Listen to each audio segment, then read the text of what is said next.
আসসালামু আলাইকুম। আশা করছি আল্লাহর রহমতে আপনারা সবাই অনেক ভালো আছেন এবং সুস্থ আছেন। তো বন্ধুরা দেখতে পারতেছেন মংলা বন্দর কর্তৃপক্ষ মংলা বাগেরহাট এখান থেকে নতুন একটি নিয়োগ বিজ্ঞপ্তি প্রকাশ করা হয়েছে। তো আপনারা এখানে একটি পদে আবেদন করতে পারবেন। তো এখানে কতগুলো লোক নিয়োগ করা হবে, বয়স সীমা, শিক্ষাগত যোগ্যতা, বেতন স্কেল সবকিছু আজকের এই ভিডিওতে থাকবে। কিভাবে আপনি আবেদন করবেন, এখানে আপনারা অনলাইনে আবেদন করতে পারবেন না, সরাসরি ডাকযোগে আপনার আবেদন করতে হবে। এটার জন্য আপনার একটা ফর্ম নিজ হাতে ফিল আপ করে আপনার ডাকযোগে প্রেরণ করতে হবে।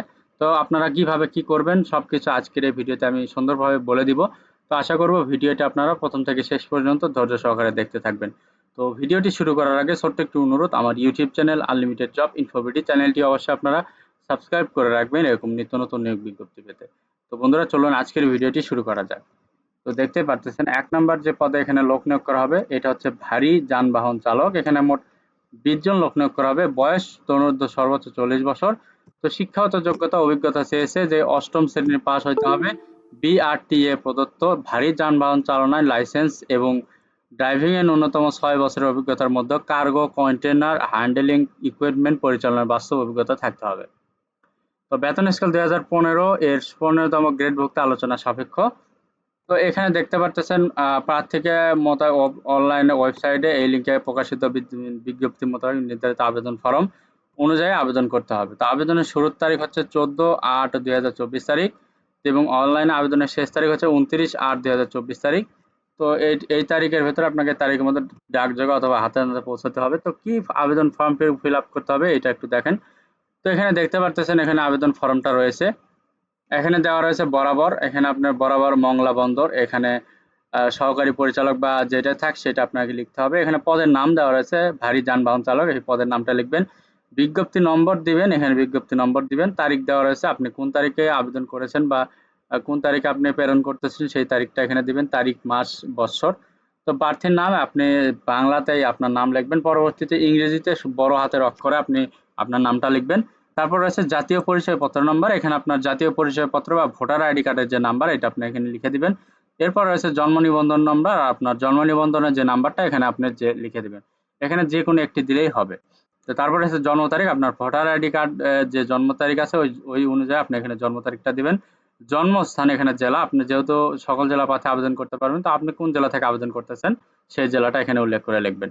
তো বিজ্ঞপ্তিতে উল্লেখিত তারিখের প্রার্থীর বয়স, এখানে আপনার বয়সটা লিখবেন, যে আপনি বিজ্ঞপ্তিতে যে প্রার্থীর বয়স দেওয়া রয়েছে ওই বয়সে আপনার এখন বর্তমানে বয়স কত সেটা লিখে দিবেন। তো এরপরে রয়েছে মাতার নাম, আপনার মায়ের নাম কি সেটা আপনি লিখে দিবেন। তারপর রয়েছে পিতার নাম, আপনার পিতার নাম এখানে লিখে দিবেন। তো তারপর রয়েছে বর্তমান ঠিকানা, স্থায়ী ঠিকানা, এখানে রয়েছে ঠিকানা বা বাসা, সড়ক, নাম, নম্বর ইত্যাদি, গ্রাম, মহল্লা, ইউনিয়ন, ওয়ার্ড, পোস্ট, ডাকঘর, এরপর আছে পোস্ট কোড নাম্বার, উপজেলা, জেলা।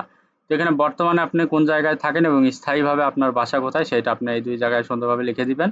তো তারপর রয়েছে যোগাযোগ, আপনার যোগাযোগের জন্য আপনার ফোন নম্বর অথবা ইমেল যদি থাকে দিয়ে দিবেন।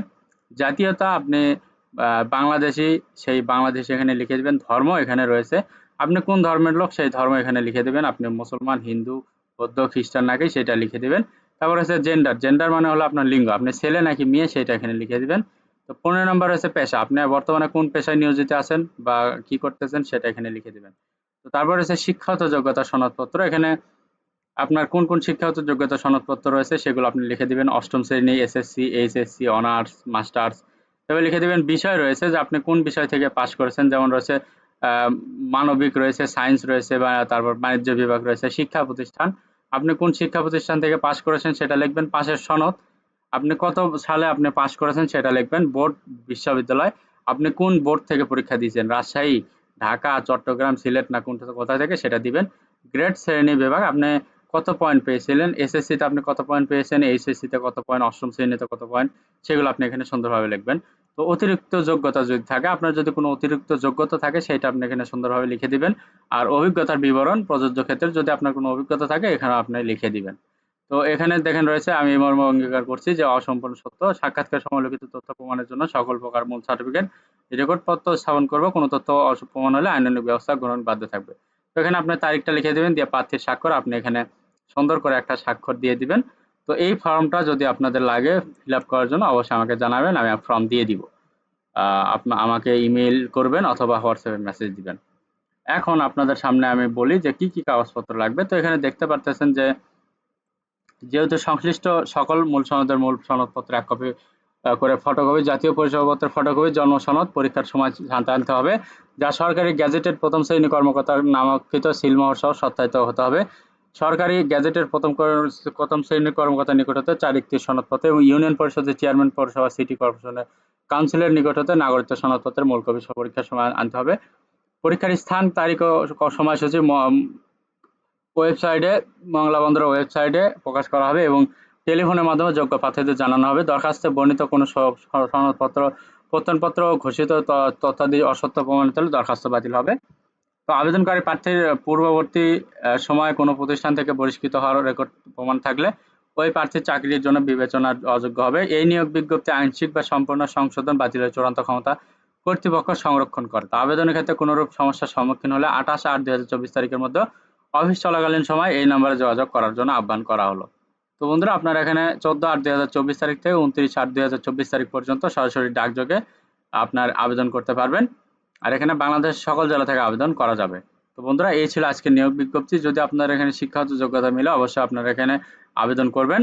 আর ভিডিওটি ভালো লাগলে অবশ্যই লাইক, কমেন্ট এবং শেয়ার করবেন। পাশাপাশি আমার ইউটিউব চ্যানেল আনলিমিটেড জব ইনফোভিডি চ্যানেলটি অবশ্যই আপনারা সাবস্ক্রাইব করে রাখবেন এরকম নিত্য নতুন নিয়োগ বিজ্ঞপ্তি পেতে। তো সবার জন্য অনেক অনেক শুভকামনা। সবাই ভালো থাকবেন, সুস্থ থাকবেন। আল্লাহ হাফেজ। দেখা হচ্ছে নতুন কোনো ভিডিওতে।